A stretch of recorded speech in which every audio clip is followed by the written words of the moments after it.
കുഞ്ഞുങ്ങളെ ഓർത്ത് പ്രാർത്ഥിക്കുന്നു. വിവാഹത്തിൽ പിരിയാൻ പോകുന്ന മാതാപിതാക്കന്മാരെ ഓർത്ത് സങ്കടപ്പെടുകയും അവർക്ക് വേണ്ടി പ്രാർത്ഥിക്കുകയും ചെയ്യുന്നു.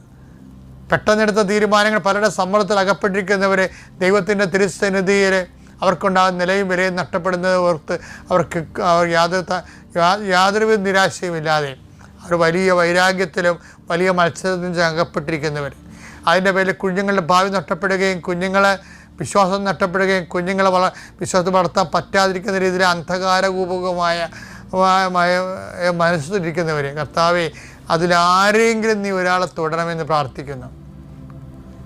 എങ്ങനെയെങ്കിലും അവിടെ സമാധാനം ഉണ്ടായിക്കൊണ്ട് കുടുംബം നിലനിർത്താൻ വേണ്ടി കർത്താവിൻ്റെ ചൈതന്യം സ്വീകരിക്കാൻ കൂടുതൽ സാധ്യമുള്ളവരെ കർത്താവ് ഏറ്റെടുക്കണമേ, അവരെ അനുഗ്രഹിക്കണമേ എന്ന് പ്രത്യേകം പ്രാർത്ഥിക്കുന്നു. അവരെ കൊണ്ട് കുടുംബത്തെ റീസെറ്റ് ചെയ്യാൻ വേണ്ടി കർത്താവെ അങ്ങ് ഐക്യത്തിലേക്ക് അവരെ വിളിക്കണമെന്ന് പ്രാർത്ഥിക്കുന്നു. എൻ്റെ കർത്താവിൻ്റെ ഉന്നതമായ നാമത്തിൽ സഭയുടെ അധികാരം